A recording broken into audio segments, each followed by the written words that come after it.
Dans notre précédente cassette Rennes-le-Château, le grand mystère, nous avons essayé de cerner la Bessonnière, qui a marqué de son empreinte profonde, de façon étrange, son église, et puis le site de Rennes-le-Château, et qui contient des éléments étranges aussi, mais qui s'embrouillent. L'énigme persiste. Mais je crois qu'il y a un fil conducteur que nous avons suivi tant bien que mal dans ces méandres, et cela évoque un message lié à une connaissance autre, celle d'un autre savoir, qu'il va bien nous falloir dévoiler peu à peu. Et cela risque de perturber nos assises. Cette connaissance autre, cette connaissance nouvelle, risque aussi de bouleverser l'Occident.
Béranger Saunière n'a pas agi seul. Les documents secrets, énigmatiques qu'il a trouvés, il les a confiés à son ami Gélis, entre autres, qui était le curé de Custoza, pour les lui faire traduire. Mais d'autres prélats surgissent dans l'aventure de Saunière qui tirent les ficelles. Il y a Monseigneur Billard, l'évêque de Carcassonne. Il y a aussi l'abbé Boudet, l'auteur de ce livre, La langue celtique retrouvée et le cromlech de Rennes-les-Bains. Boudet, c'est un homme mystérieux qui a une immense fortune et qui va donner de l'argent à la Bessonnière. Au premier degré, ce livre est une étude sur l'origine de l'anglais. L'anglais ancien qui est en fait le moderne d'après ce livre, qui est fantaisiste, mais qui n'est pas délirant, car il est un rébus. Il contient un message lui-même, un message codé. Alors, c'est pourquoi ce message codé, aujourd'hui, nous intéresse, nous, hommes du XXe siècle, car il est étalé dans le temps. Ce message codé, il attire des curieux dans cette magnifique région de Rennes-le-Château. Il attire des chercheurs, il attire des gens qui sont uniquement intéressés à gratouiller le sol dans l'espoir d'y trouver des espèces sonnantes et trébuchantes. Mais c'est pas ça. Ce n'est pas au moins, ce n'est pas que cela. Nous avons établi pour le tournage de cette cassette notre QG à l'hostellerie de Couisa, qui est ce magnifique château des Ducs de Joyeuse, où nous avons rencontré sa directrice, une charmante jeune femme, qui, elle, va nous révéler certaines choses. Alors ce château, effectivement, qui est magnifique parce qu'il a un aspect extérieur médiéval, très austère, c'est une bâtisse de défense, et dès que l'on pénètre à l'intérieur, il est Renaissance, il est très chaleureux, il a une façade Renaissance absolument superbe. Au plan touristique, le pays, c'est pas uniquement Rennes-le-Château, il y a quantité de choses, mais ça exerce une fascination. Oui, il faut dire que le département de l'Aude est un département très riche et très diversifié. Les touristes y viennent parce qu'ils sont attirés par les châteaux cathares, ils sont également attirés par les grottes, par les abbayes romanes, et bien sûr par tout le côté mystérieux de la région, puisque nous avons quand même Rennes-le-Château qui est à 2 km, un vol d'oiseau beaucoup moins, et qui attire une foule de visiteurs qui se posent des questions effectivement sur le mystérieux abbé Béranger Saunière. Et c'est étonnant de voir d'ailleurs que souvent les étrangers sont beaucoup plus au courant de l'existence et du mystère qu'il y a autour de Rennes-le-Château que les propres touristes français. Il n'y a pas que le français, l'américain, l'allemand moyen, mais il y a aussi des gens importants. Ah oui, on a eu la chance de voir passer des personnalités. Entre autres, dans les années 80, nous avons eu le président François Mitterrand. Et puis aussi bon nombre de personnalités du show business, du cinéma, et également des équipes de télévision, puisqu'il y a pas mal de films qui se sont tournés dans la région. Vous avez reçu aussi des chercheurs, à l'évidence, leur comportement est discret, mais ils se montrent un peu indiscrets, ils posent des questions, etc. Ah oui, c'est vrai. On reçoit des gens qui viennent séjourner 2 ou 3 jours, et des fois une semaine, et qui partent le matin, qui vont à Rennes-le-Château et qui rentrent le soir. Alors on a reçu comme ça des personnes qui avaient une bibliographie très importante et qui venaient sûrement sur Rennes-le-Château. Les gens ne nous disent pas toujours où ils vont, mais c'est vrai que la plupart des gens qui résident ici, qui sont seuls, viennent en général plus ou moins ou alors pour une activité de travail, ou alors s'ils sont effectivement armés de caméras On voit aussi des gens qui ont des poêles à frire. Poêle à frire, vous l'avez compris, ce n'est pas un ustensile de cuisine, c'est un détecteur de métaux. Parce que, évidemment, de nombreuses personnes viennent là chercher, fouiller, etc. C'est gênant, c'est grave aussi, mais ce qui est grave aussi, et surtout, ce sont les déprédations, ces vandales qui ont récemment détruit l'un des yeux du diable, entre guillemets. Ça n'est pas le diable, c'est un pseudo-diable, c'est Asmodée, c'est autre chose, qui soutient le bénitier de l'Église. Et ça, c'est impardonnable. Les gens sont attirés par l'or du diable. Ils sont attirés par des richesses cachées. Ce n'est pas que ça. Ce n'est pas que le trésor du temple de Salomon, puisque c'est de cela dont on peut penser qu'il s'agit. Il y a autre chose. Et Sonia Moreux, qui est la charmante libraire de Rennes-le-Château, va nous parler un peu de cette fascination qui attire des chercheurs qui tous ne sont pas désintéressés.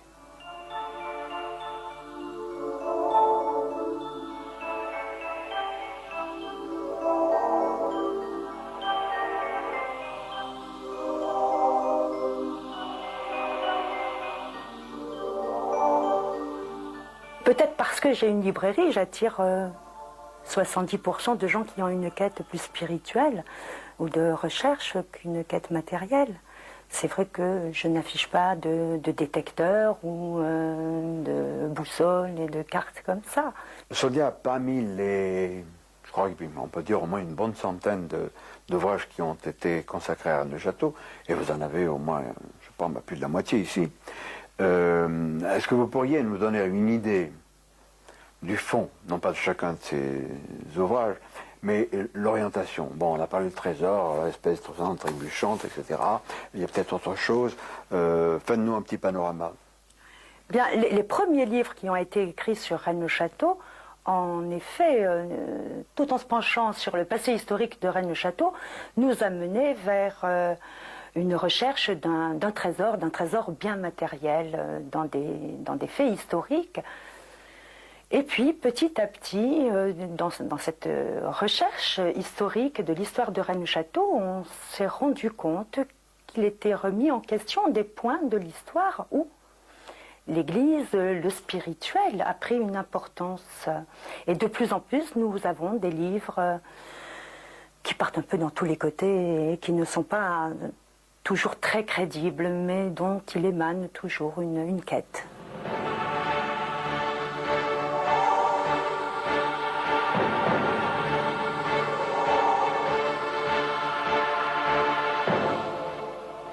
Une grande majorité d'ouvrages affirment que les énigmatiques constructions de la Buissonnière et les autres jalons laissés par les abbés Gélis et Boudet constituent un plan codé. La forme des bâtiments, leur emplacement et surtout l'étrange décoration de l'église. Tout cela serait des cartes ou des messages qui indiqueraient l'endroit où est enfoui un fabuleux trésor, celui du temple de Salomon. Ron Futhark a publié chez De Vecchi ce livre sur la Kabbale et son interprétation. Ron Futhark, qui est-ce? C'est André Lécossois. André Lécossois qui est un passionné, non seulement de Kabbale, mais de Kabbale phonétique. Et à travers la Kabbale phonétique, il va nous parler de certaines anomalies, de certaines étrangetés qu'il a relevées dans l'église de Rennes-le-Château, car c'est un passionné, lui aussi, bien sûr, de Rennes-le-Château et de ses énigmes. Nous sommes à Rennes-le-Château sur le chemin de ronde du domaine de la Bessonnière. Vous nous avez accueilli aimablement, M. Henri Butiot. Il semble toujours extraordinaire que quelqu'un fasse des découvertes, mais il y a tellement d'arbres qui cachent la forêt. Moi, je suis rentré 50 fois dans cette église. Il y a des choses qui m'ont totalement échappé. Il semble que, là ou ailleurs, tu aies fait des découvertes. Peux-tu nous en parler? Tout à fait. Il y a en effet énormément de découvertes qui ont été faites. Toutes se rejoignent en fait. Je dirais que c'est un peu de multiples racines qui nourrissent le même tronc. Et chacun peut en fait découvrir sur le site même de Rennes-le-Château ce qu'on a envie d'y découvrir.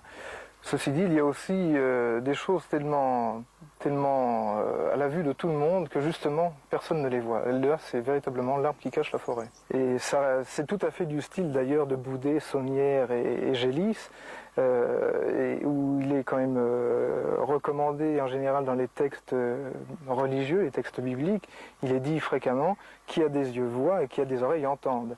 Alors parmi les jalons que les prêtres ont bien voulu nous laisser, il y en a un qui est quand même assez extraordinaire, c'est la statue de saint Antoine de Padoue, où l'on voit saint Antoine porté par 4 anges, les 4 frères zélés, symbole là aussi éminent de la rose-croix. Et l'un de ces 4 anges, celui qui se trouve justement derrière la statue, est véritablement caché aux yeux du public qui pourrait regarder cette statue. Or, lorsqu'on examine particulièrement bien ces 4 anges, on se rend compte que les 3 anges visibles ont exactement la même tenue, la même forme et surtout le même port de tête. Ils regardent tous les 3 en face d'eux.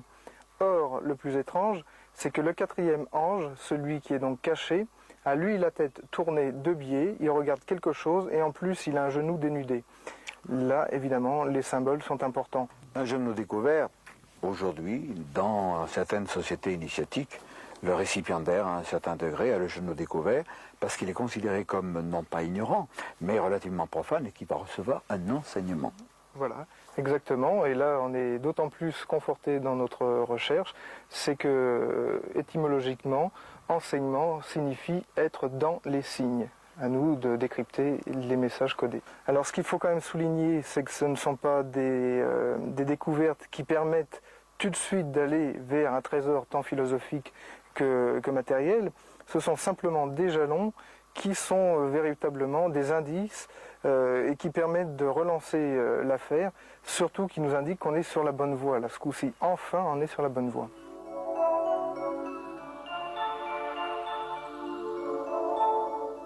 Une chose qui saute aux yeux directement, c'est quand on arrive dans l'église de Rennes-le-Château, c'est le fameux diable qui soutient le bénitier et que tout le monde, depuis Béranger Saunière, et certainement à cause de lui, s'est efforcé à nous le faire passer comme étant Asmodée. Et en réalité, on se rend compte, en regardant le dictionnaire de la démonologie, que ce diable-là, sa physionomie ne correspond pas du tout à Asmodée, mais à un diable qui s'appelle Eurynome. Or, en cabale phonétique française, Eurynome, ça donne Eur, il nomme. Et c'est un jalon supplémentaire qui nous amène directement sur la tour Magdala, puisqu'on sait, et là les documents et les premiers devis des entrepreneurs contactés par Béranger Saunière le prouvent. Béranger Saunière avait l'intention de nommer la tour Magdala la tour de l'horloge. Et là, toujours en cabale phonétique française, l'horloge, ça veut dire ici l'horloge. Il est intéressant de noter que la petite tour, accolée comme une échauguette à la tour Magdala, comporte 12 créneaux, comme les 12 heures d'une horloge. Ce codage kabbalistique, a une signification. Et nous allons rendre visite à mon vieil ami Guy Tarade, qui est un auteur de nombreux ouvrages et qui fait des conférences un peu partout, qui est un grand voyageur et un passionné d'étranges et de mystères. Guy Tarade, tu viens de publier aux Presses de la Cité Le dernier secret de Nostradamus, avec la collaboration de Alexandra Schreier, qui elle est astrologue. Elle est astrologue, mais c'est aussi une professeure d'histoire-géographie et une ethnologue, ce qu'il ne faut pas oublier. Comme quoi l'ethnologie et l'histoire peuvent mener à l'astrologie par des voies détournées. Tu n'es pas étranger à Rennes le Château. Tu t'es aussi, et ça paraît normal, penché sur cette énigme à multiples facettes. Oui, je me suis penché sur l'énigme de Rennes le Château, comme tous ceux qui cherchent dans le domaine du mystérieux inconnu. Et j'ai été frappé à Rennes le Château, où j'ai tourné un film, où j'ai monté un diaporama. J'ai été frappé par la décoration de cette église Marie-Madeleine, cette église qui ressemble beaucoup, je dirais, dans son décorum, aux chapelles peintes que nous retrouvons en Provence et qui nous ont été léguées par l'ordre des Antonins. On a l'impression que toute la décoration de l'église de Rennes le Château n'intéresse pas un trésor matériel, mais beaucoup plus quelque chose de beaucoup plus subtil, c'est-à-dire une connaissance totalement disparue aujourd'hui sur l'alchimie.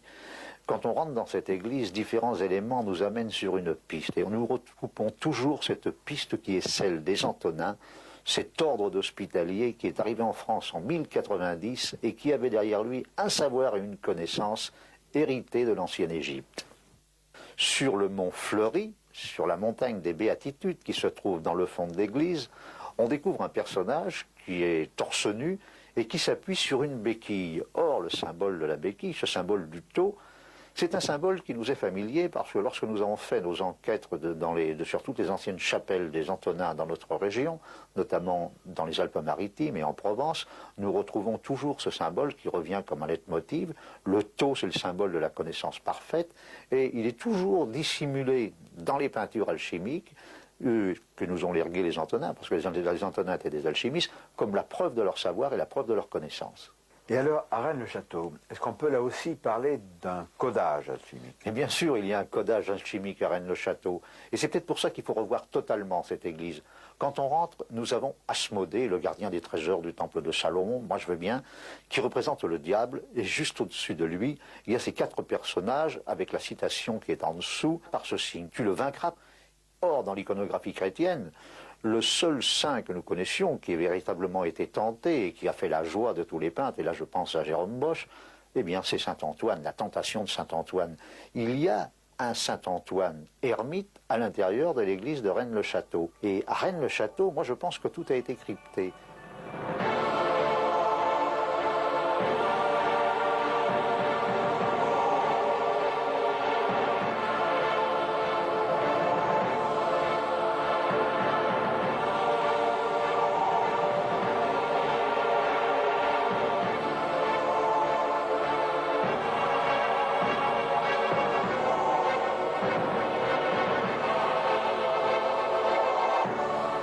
Tout comme l'alchimie avait deux possibilités, 2 voies, ça a été une double voie. Il y avait le piège, c'est-à-dire l'or, et la transmutation des métaux, qui permettait une première sélection naturelle.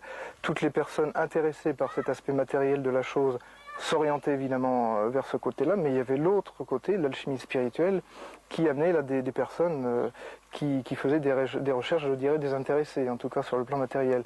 Or, l'histoire de Rennes le Château est exactement basée sur les mêmes conditions, c'est-à-dire il y a une histoire de trésors en monnaie sonnante et trébuchante, et il y a aussi une histoire spirituelle qui, elle, est nettement plus importante. Et je dirais que l'affaire de l'or de Rennes le Château cache l'autre histoire qui est bien plus terrible et en même temps tellement plus importante pour l'histoire de l'humanité dans sa globalité.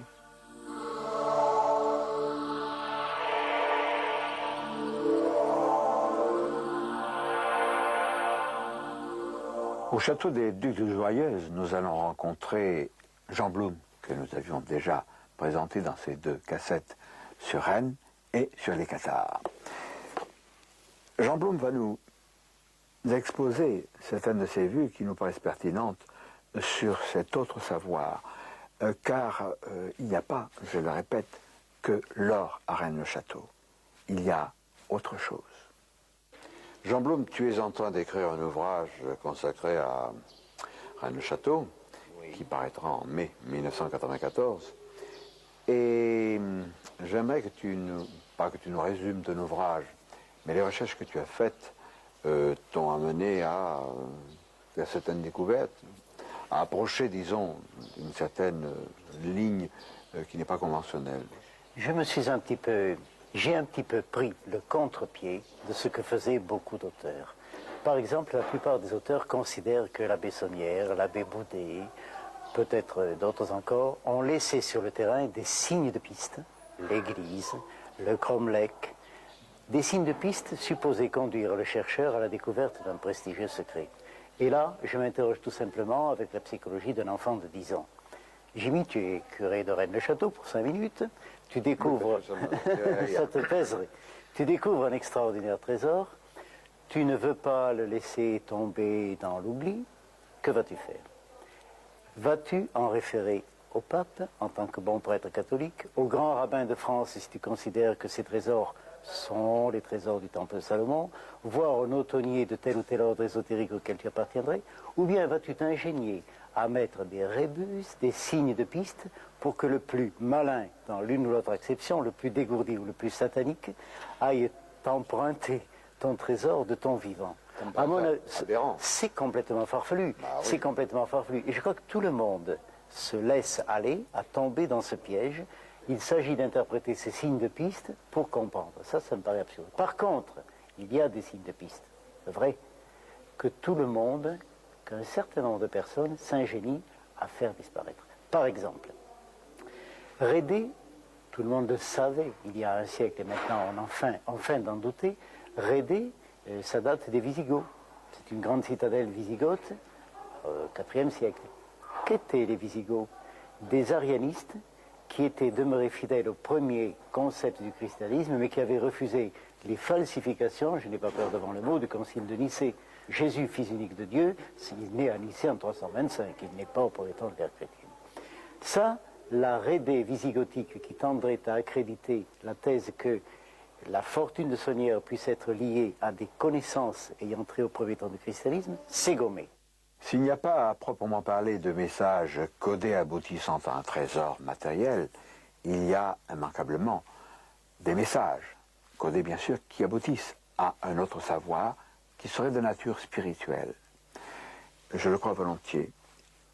Et j'en veux pour preuve un homme extraordinaire qui habite à Rennes-le-Château, qui a son atelier et qui est Alain Féral. Alain Féral, outre la réalisation de nombreuses œuvres artistiques sur Rennes, a étudié l'église de Rennes-le-Château.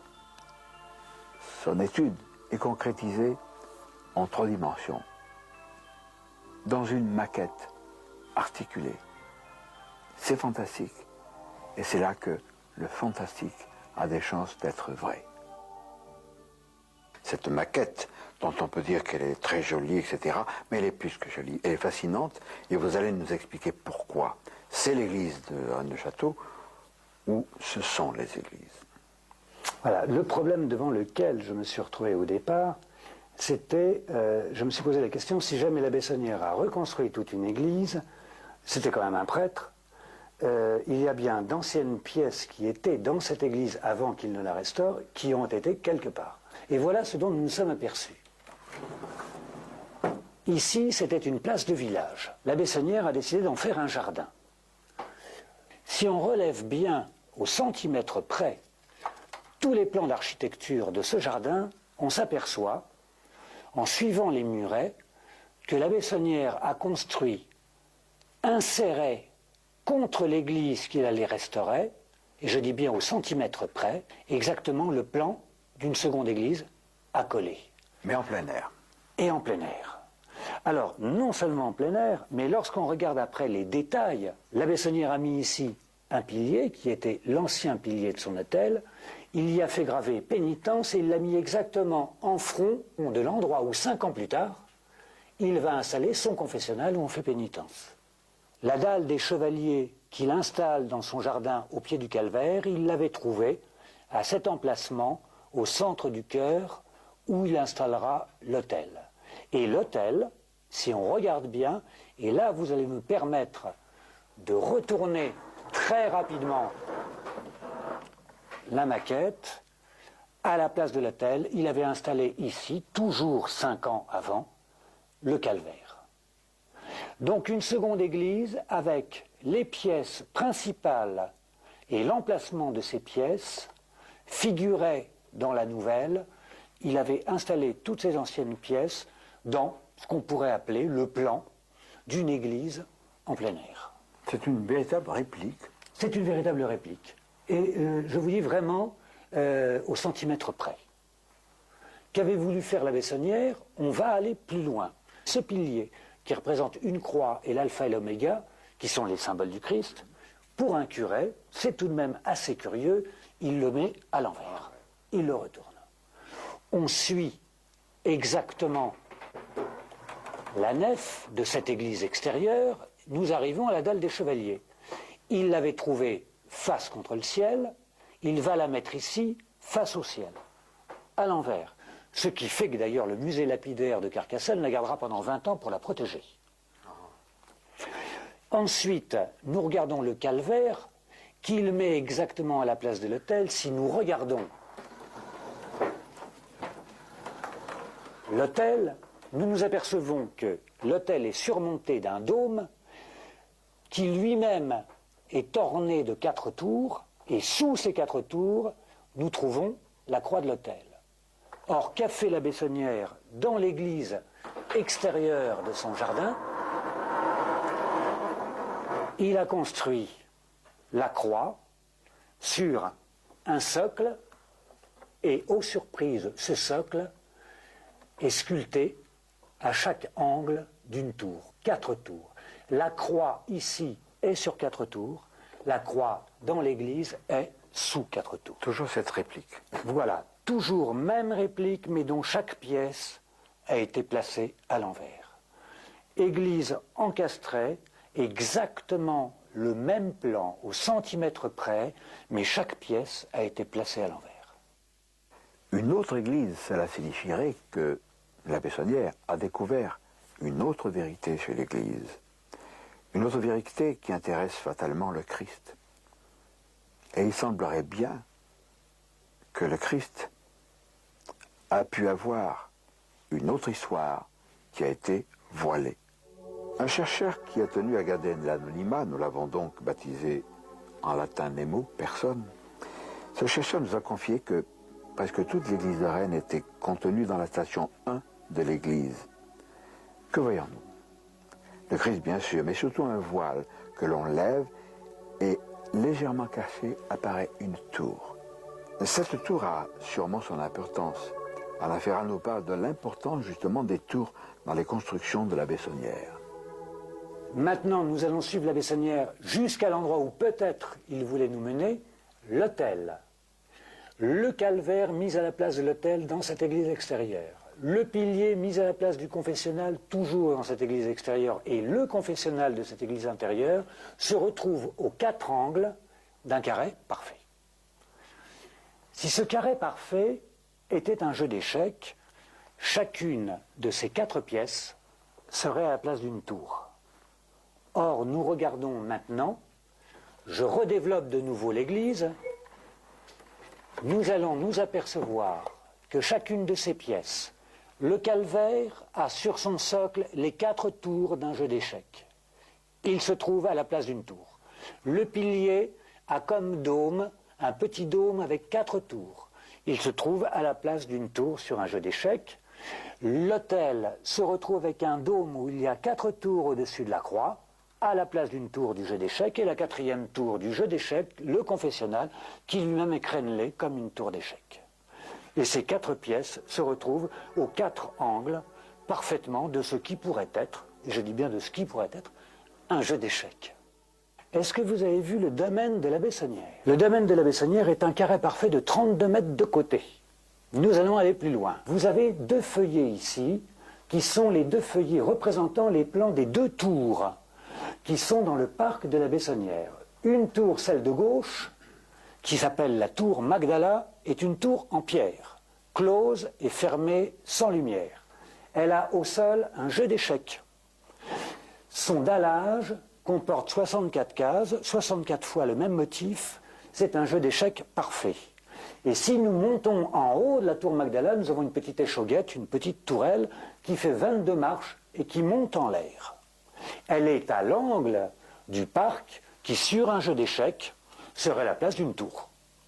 En face de l'autre côté, puisque nous allons aller dans les doubles à l'endroit et à l'envers, nous avons une autre tour. Elle est en verre. Elle est en pleine lumière.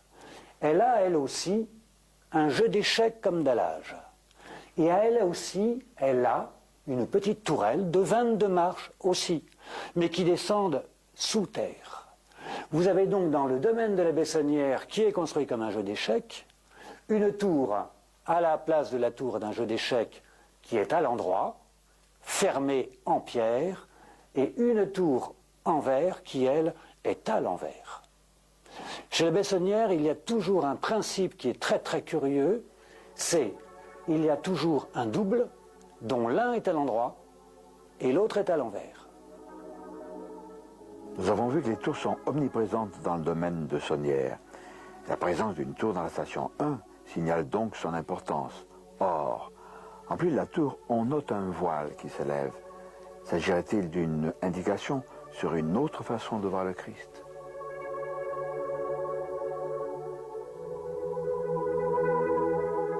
Lorsque Sonnières est près de sa mort, il est frappé d'une congestion cérébrale ou d'une crise cardiaque, peu importe. Il lui reste une petite semaine à vivre.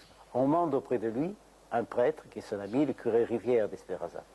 Et là, tout le village savait encore, parce qu'il y avait des témoins, ou les descendants directs de ces témoins, que le curé Rivière aurait refusé les derniers sacrements à Sonnières et les lui aurait administrés 2 jours plus tard, post-mortem. Procédure absolument rarissime. Mais alors, Gérard de Sède écrit par exemple, à peu près, je ne citais pas dans le texte, quels abîmes de noirceur Rivière aurait-il découvert en l'âme de Sonnières? Aurait-il vu là un de ces murs devant lesquels la mansuétude divine elle-même se casse les ailes? Mais ça ne se pose pas comme ça. On refuse les sacrements à quiconque tient bon sur une apostasie, une hérésie. Ça, c'est un signe de piste très net qui nous remet dans l'optique d'un Sonnières ayant eu connaissance de secrets, probablement ayant trait à la vérité quant à la geste de Jésus, et éventuellement quant à la descendance de Jésus, c'est possible ces choses-là. Mais en tout cas d'un Sonnières très croyant, mais pas très croyant dans les... Me pardonnes-tu un mot entre guillemets? Tout à fait. Dans les momeries, fermez les guillemets, comme nous apprend au catéchisme. Il s'agirait donc de la lignée davidique du Christ. Pourquoi davidique? Parce que le Christ descend de David, bien sûr. Alors, envisager que le Christ ait pu être marié, évidemment, ça va donner des boutons. À certains, et même à beaucoup. Moi, ça ne me choque pas du tout. N'a-t-il pas dit croissez et multipliez? Pour les autres, mais il était un exemple tellement extraordinaire qu'il a marqué de son empreinte la terre entière. Sa destinée exceptionnelle n'en est pas amoindrie. Et cette lignée, elle existe sûrement. Un jour peut-être en aurons-nous la preuve.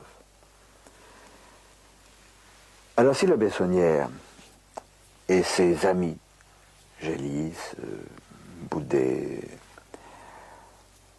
ont eu connaissance de documents extraordinaires faisant allusion à cette autre vérité, on comprend que le bon abbé Rivière, appelé in articulo mortis au chevet de Sonnières pour recevoir sa confession et lui donner l'absolution, est refusé, épouvanté, parce qu'il a reçu sa confession. Et il est parti en courant.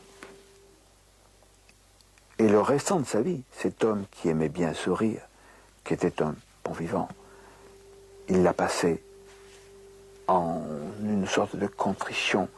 Il était bouleversé, il était hanté par cette vérité qu'il ne soupçonnait pas.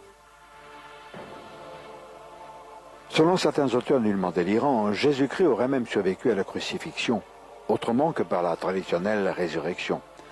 Avec son épouse Myriam de Magdala, ou peut-être Maria de Béthanie, il se serait alors réfugié au Razès, permettant ainsi à sa lignée de s'y perpétuer. Rappelons-nous des indices du rébut de la Bessonnière, la tour Magdala et la villa Béthanie. Alors cette idée de la lignée davidique et de certaines précisions concernant le Christ ça n'est pas de moi. Je l'accepte bien volontiers.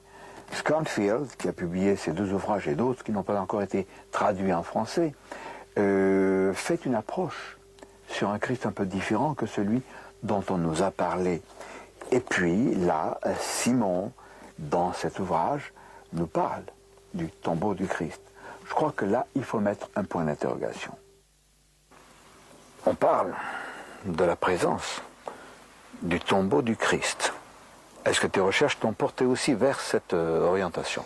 Tout à fait. C'est-à-dire que moi, je vais revenir un peu à l'avant du problème, toujours en utilisant la kabbale française, la kabbale phonétique française, qui est une véritable science traditionnelle, je le dis bien. Et moi, je remarque une chose déjà, à propos du tombeau du Christ, c'est l'anagramme parfait de tombeau, c'est beau mot. Et ça veut dire que bon, c'est un rapprochement à faire avec le verbe, avec un V majuscule dont il est parlé dans la Bible à longueur de page. Quant à la résurrection du Christ, je crois que c'est avant tout une résurrection symbolique. Ressuscité, il y a les mots ressuscité, susciter à nouveau. Ça me paraît infiniment plus important. Et par contre, il est certain aussi que ce message symbolique qui a été entreposé, déposé à Rennes-le-Château, c'est plus que certain qu'il y a un fond de réalité là-dessus. Alors mes recherches m'ont amené en effet à être sur une piste. Ceci dit, il faut avoir l'honnêteté de dire que ce n'est pas moi qui suis au maximum de la piste, à la limite plutôt de la piste. C'est une personne qui pour l'instant ne souhaite pas donner son nom. Ce chercheur anonyme, Nemo, nous l'avons rencontré. C'est lui qui nous avait indiqué la station 1 dans l'église. Il nous a confié d'autres éléments. Il nous a ainsi permis de voir le missel de l'abbé Boudet, écrit par Monseigneur Billard. Sur cette gravure représentant le calvaire du Christ, nous remarquons que l'inscription INRI est à l'envers. Y a-t-il un rapport avec le domaine de la Bessonnière qui contient une chose et son contraire? Les 4 anges présents ne rappellent-ils pas les 4 anges au-dessus du bénitier ou ceux en dessous de la statue de saint Antoine de Padoue?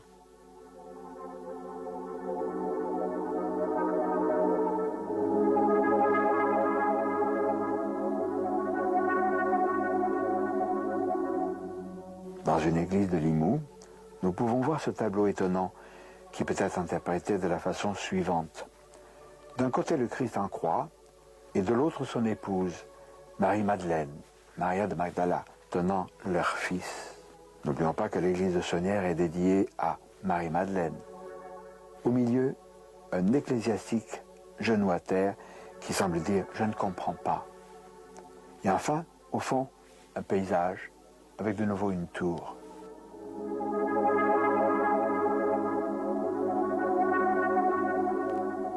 Nous suivons toujours notre guide qui nous amène au cimetière de Limoux. Devant le cimetière, un Christ en croix présente une disposition des doigts inhabituelle. Encore un signe de piste. Le doigt de la main droite indique une direction, l'église Saint-Martin de Limoux.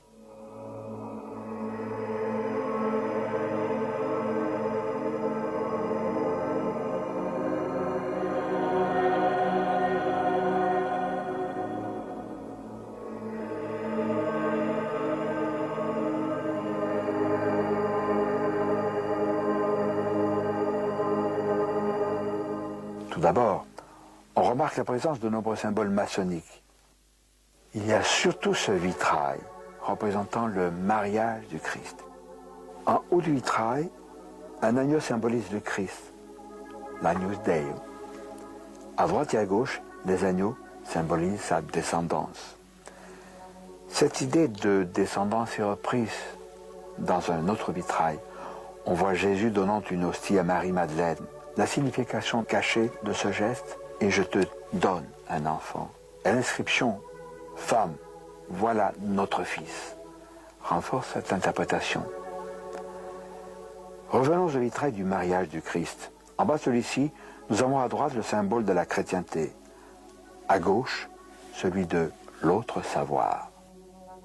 Cette division est confirmée par les deux vitraux entourant le mariage du Christ. Le vitrail de droite représente l'Église classique. Le vitrail de gauche, celui de l'autre sabbat, représente les cathares, persécutés et les juifs. Les hérétiques donc aux yeux de Rome.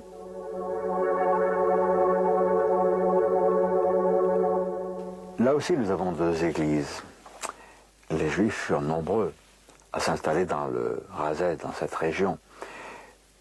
On peut penser qu'ils furent nombreux à suivre le Christ pour venir se réfugier, justement, dans le sud de la France. Et qu'étaient-ils, ces Juifs, sinon les premiers chrétiens véritables? Leur présence est d'ailleurs attestée par d'immenses étoiles de David dans l'église de Saint-Martin de Limoux. Ces étoiles de David, ces Magam David, nous les retrouvons dans les magnifiques vestiges de l'abbaye d'Alette.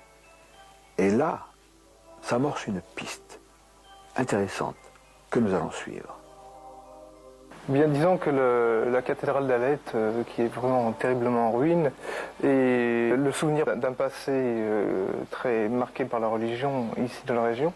Mais ce qui est intéressant, c'est surtout la proximité à côté de l'église actuelle d'Alette-les-Bains. L'étoile de David dans une église apostolique romaine, c'est assez anachronique, pour ne pas dire bizarre.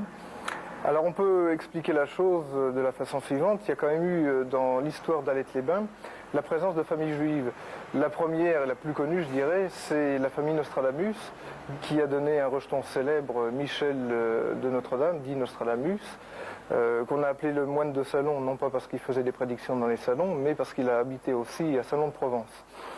Et la maison de Nostradamus, que l'on ne peut pas visiter, mais recèle des sculptures sur les poutres extérieures qui sont tout à fait étonnantes. À Alette-les-Bains, disons à quelques kilomètres de Rennes-le-Château, nous avons vu une vieille bâtisse. Une vieille bâtisse qui est attribuée à la famille de Nostradamus. Toi qui viens d'écrire cet ouvrage extraordinaire, Le dernier secret de Nostradamus, explique-nous un peu la corrélation qui peut exister. Mais moi, je crois que ce n'est pas du tout une corrélation, c'est un vestige, car Nostradamus était un docteur. On sait qu'au moment où la Provence a été frappée par une épidémie de peste, Nostradamus s'est terriblement investi et qu'il a traversé toute cette région que tu viens de citer. Il est remonté jusqu'à Toulouse, où il a soigné les pestiférés et où il obtenait des résultats très étonnants. Nostradamus est un personnage, à double visage. C'était à la fois le scientifique, puisqu'il était médecin, qui a lutté contre les maladies terribles qui sévissaient à son époque, mais c'était aussi un initié qui détenait les clés d'un savoir. Et nous venons d'évoquer Rennes-le-Château, où l'église a été codée, où tout l'environnement topographique et géographique du lieu a été codé. L'abbé Boudet a eu un livre qui a été, je dirais, mis à l'index et brûlé par l'église, et ce livre s'appelait Lazare. Comment s'appelait la maison de l'abbé Béranger Saunière à Rennes-le-Château? La Villa Béthanie. Or, où se trouve le tombeau de Lazare? Eh bien, il se trouve à Béthanie, tout simplement. Alors là, je crois qu'il y a un travail à faire. J'ai fait beaucoup de recherches sur Rennes-le-Château, j'ai ramené énormément de documents, j'ai ramené des films, j'ai ramené un diaporama, comme je disais tout à l'heure. Et maintenant, moi, j'ai la certitude qu'il y a là-bas quelque chose de très intéressant. Il y a sans doute un trésor matériel, c'est vrai, mais il y a quelque chose de beaucoup plus important. Et ce qui est le plus important à découvrir à Rennes-le-Château, c'est le secret de l'élixir de vie que personne n'a pensé à chercher jusqu'à ce jour. Et pourtant, il existe. Jean-Michel Thibault, qui a publié L'Ordre du Diable, dont on a vu à la télévision les 4 épisodes, je crois, nous a parlé des recherches qu'avaient effectuées les services secrets israéliens dans la région de Rennes, et qu'ils y cherchaient notamment la menorah, c'est-à-dire le chandelier à 7 branches, sacré, comme tu le sais. Qu'est-ce que tu penses de cette histoire de services secrets qui font des fouilles discrètes, qui observent, etc.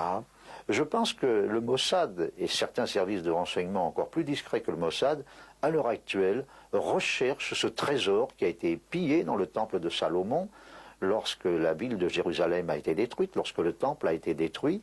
Et certains pensent que ce trésor pourrait être caché dans la région de Rennes-le-Château. C'est ce qu'a fait transparaître l'auteur que tu citais tout à l'heure.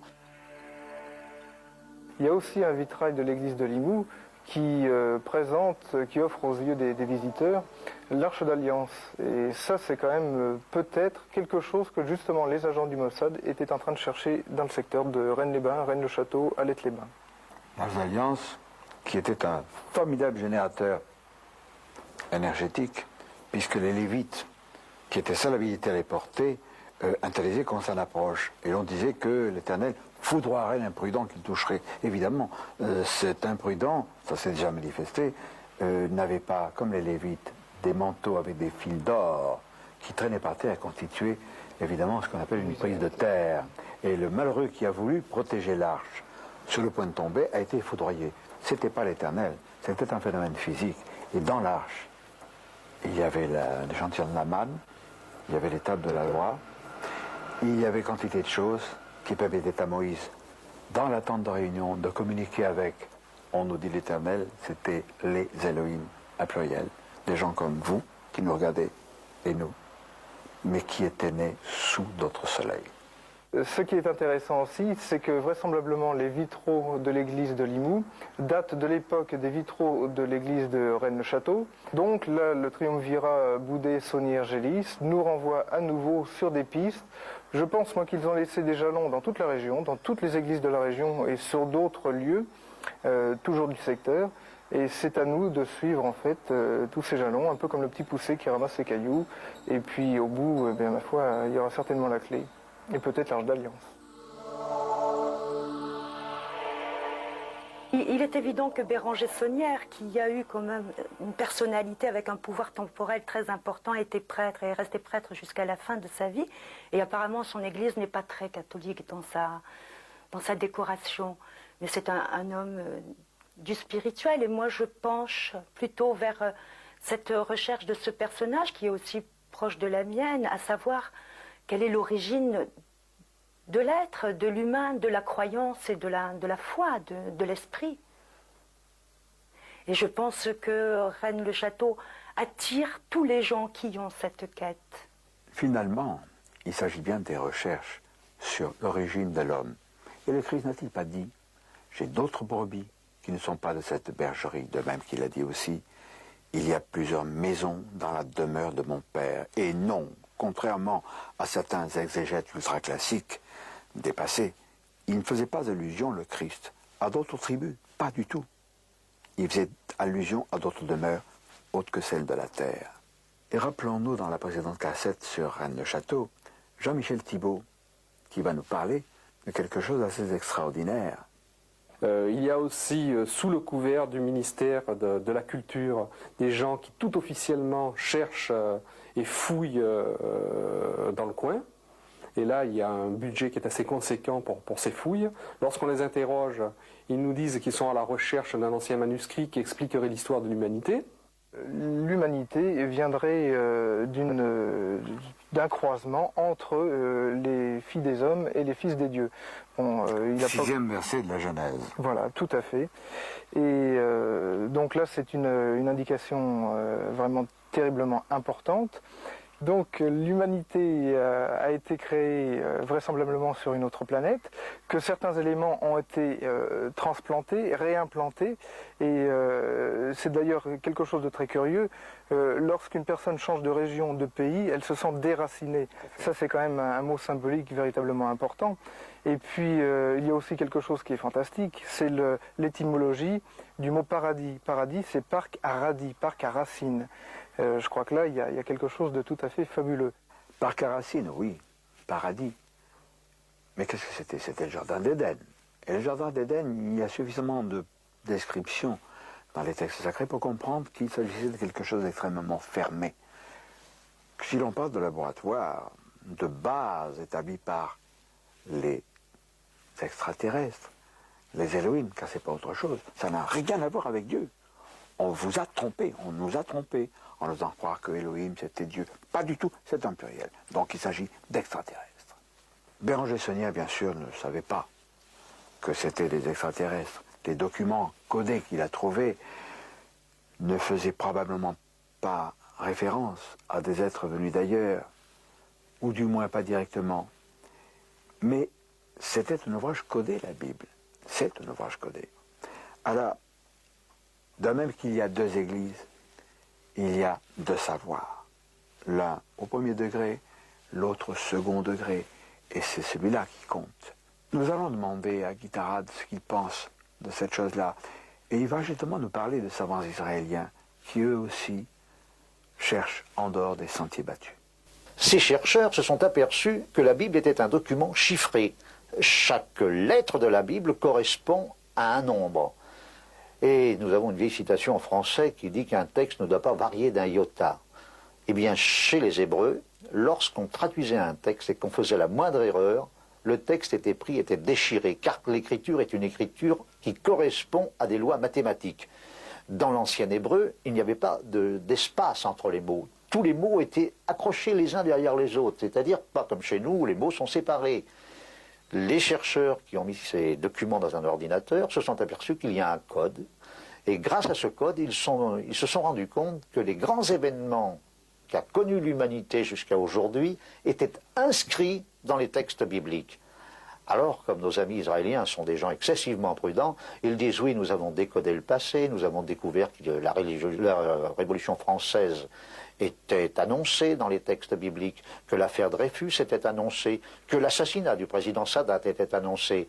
Mais pour le futur, alors il n'y a rien d'écrit. Et moi, je suis persuadé que nos amis israéliens ont découvert les clés du futur, mais que pour des raisons philosophiques et pour des raisons de sagesse, ces clés ne nous sont pas livrées et que le futur ne doit pas être dévoilé. Le codage, on le trouve dans l'Ancien Testament, comme nous le prouvent les chercheurs juifs aujourd'hui, mais comme ils disent, ce codage se retrouve également dans le Nouveau Testament et notamment dans les textes grecs. Et ceci, c'est quelque chose de formel. Et quand on se promène tout autour de Rennes-le-Château, on s'aperçoit que chaque lieu, la toponymie, le nom attribué à chaque lieu, est quelque chose d'excessivement important. Alors c'est un jeu de pistes que nous avons. Moi je crois que Béranger Saunière n'a pas été envoyé en Carfer d'Uro à Rennes-le-Château. Il est parti missionner pour véritablement faire des recherches dans cette église, mais là il a fait un travail énorme, et on s'aperçoit que lorsque Béranger Saunière monte pour la première fois à Paris, il y monte avec la bénédiction de l'évêque de Toulouse, et sur les recommandations de celui-ci, il rencontre les plus grands chercheurs de son époque. Et là, Béranger Saunière est missionné par l'église, moi je pense. Plus tard, les hommes ayant changé, l'évêque de Toulouse étant décédé et remplacé par un de ses confrères, Béranger Saunière tombe en disgrâce parce que le secret qui était partagé entre les deux hommes a totalement été effacé de la mémoire collective. L'affaire de Rennes-le-Château est une émergence de la lutte une lutte âpre entre des sociétés secrètes, l'une ou les unes souhaitant transmettre un autre savoir, même en le voilant au passage, et d'autres cherchant au contraire à l'occulter. Saunière s'est trouvé au milieu de cette conflagration qui ne fait pas toujours des étincelles, mais que l'on retrouve même à travers les millénaires. Oui, là on tombe encore sur un coup d'histoire d'espionnage, de contre-espionnage. Tu évoques souvent dans les histoires des ibis, des petits gris, l'organisation internationale, voire même pourquoi pas intergalactique, appelée MJ12, Majestic 12.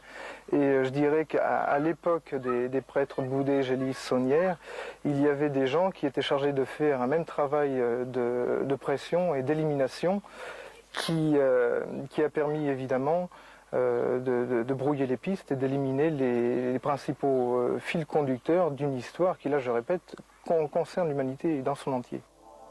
À une certaine époque, se sentant en confiance, l'abbé Saunière, avec l'aide de Gélis et Boudet, des ecclésiastiques comme lui, commence à afficher ce nouveau savoir dans la région, d'où les nombreux vitraux, tableaux et fresques. Puis interviennent les forces noires, chargées d'étouffer la vérité. Aujourd'hui encore, on s'ingéniait à faire disparaître les indices laissés par Saunière. Dans l'église de Limoux, par exemple, André Lécossois nous a montré des fresques effacées ou dégradées. L'église Marie-Madeleine de Rennes est en ruine, son clocher est fendu. Un véritable héritage de connaissances est en danger. Puisse-t-il éclater au grand jour avant de sombrer dans l'oubli?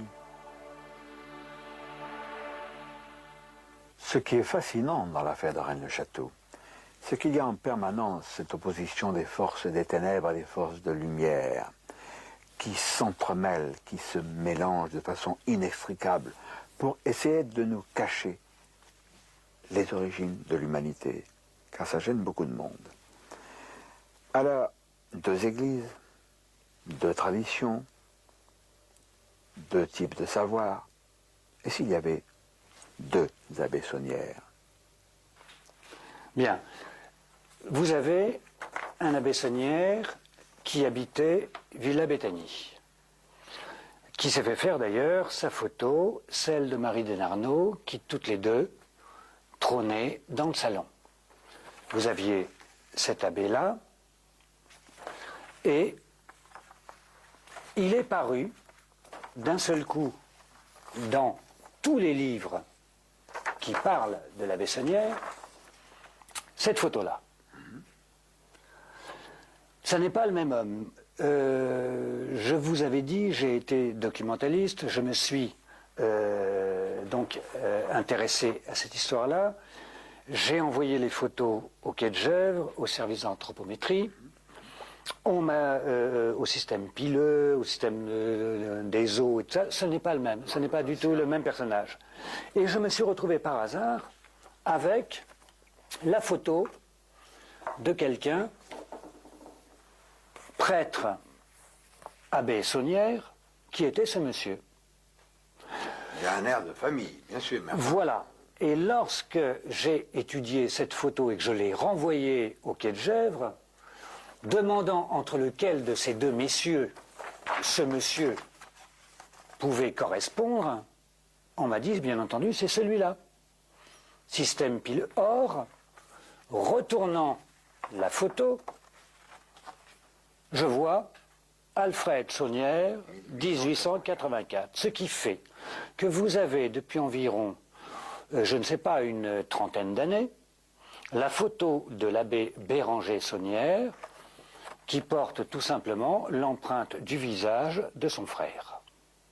L'énigme ou les énigmes subsistent. Elles subsistent totalement, parce que si jamais vous regardez bien, ce monsieur donc aurait été à Paris, monsieur Saunière, qu'il soit Béranger ou Alfred. Il aurait donc connu Emma Calvé, ce que tout le monde demande, il aurait connu Jules Bois, il aurait connu les Rose-Croix, et lorsque nous approfondissons plus, en intériorisant un peu plus cette histoire d'église extérieure, nous nous apercevons qu'elle a été construite. En regardant les papiers de tous les gens qui ont œuvré à cette église, tous, du moindre manœuvre, jusqu'à l'architecte, en passant par Jules Bois, en passant par les inspirateurs, en passant par Élie Bott, qui était l'entrepreneur, toute cette église a été construite par tous les gens dont a fait partie Alfred Saunière, qui était précepteur du fils du grand maître de la loge Rose-Croix de Toulouse catholique, et qui lui-même avait donc, sait-on comment, amené sur place tous les maîtres d'œuvre, à quelque niveau qu'ils soient, du travail de l'abbé Saunière. Alain Ferral, cette réplique de l'abbé Saunière, qui est son frère, Alfred, est-ce qu'on a quelques précisions sur sa vie? Qu'est-il devenu? Qu'a-t-il fait? Quel rôle a-t-il joué? On en a peu, mais on en a une, on a une précision qu'a donnée d'ailleurs son frère, qui s'appelle Béranger Saunière, qui lorsqu'il a eu tous les problèmes que nous pouvons connaître au sujet du trésor qu'il aurait trouvé, ou bien des messes qu'il aurait falsifiées, enfin je pense que tout ça d'ailleurs, il y a eu peu d'enquêtes véritables qui auraient été faites à ce niveau-là, mais l'abbé Saunière l'avait très bien résolu, et un jour il a écrit une lettre à son évêque en disant et tout ça, serait-il la faute de mon frère mort trop tôt? Le frère de l'abbé Saunière est mort en 1905. Béranger Saunière a eu d'énormes problèmes d'argent dans les 2 années qui ont suivi, et après s'est retrouvé sans un sou à Rennes-le-Château. L'affaire de Rennes-le-Château, c'est un peu comme ces matriochkas russes, ces poupées russes qui s'imbriquent les unes dans les autres, pour nous amener à des niveaux de compréhension différents. Alors, c'est pas facile de rechercher la vérité surtout lorsqu'il y a des entraves. Et par exemple, l'un de nos informateurs, je ne dis pas Nemo, l'un de nos informateurs qui nous promettent d'autres révélations, a reçu des menaces de mort, et ce n'était pas une plaisanterie, des menaces de mort émanant d'un haut prélat. Alors, je m'adresse à lui. Vous, qui regarderez cette cassette, je vous rappelle que nous, les chercheurs marginaux, qui ne sont pas à côté mais qui sont en avance, nous sommes un peu comme le chardon, qui s'y frotte, s'y pique. Alors ces menaces, ces intimidations, qui ne nous impressionnent pas, sont le fruit d'un véritable crime contre l'esprit, une sorte de terrorisme intellectuel. Alors là, je crois qu'il faut se préparer. L'avenir ne sera pas nécessairement celui auquel nous pensons. Vous y êtes préparé pour avoir vu ces cassettes. Néanmoins, je vous rappelle ce qu'avait dit mon vieil ami Aimé Michel, mort en 1993, à propos du public berné par les vues officielles, berné par la science officielle, berné par d'authentiques canailles qui entretiennent l'obscurantisme. C'était rien. Le jour où la vérité va éclater sur l'authenticité de nos visiteurs, en tant qu'êtres venus d'ailleurs, et qui ne sont pas étrangers à nos origines, savez-vous ce que cela va déclencher chez les humains? Aimé Michel l'a dit, un véritable Hiroshima psychique. Alors vous, amis, préparez-vous quand même et faites-le savoir.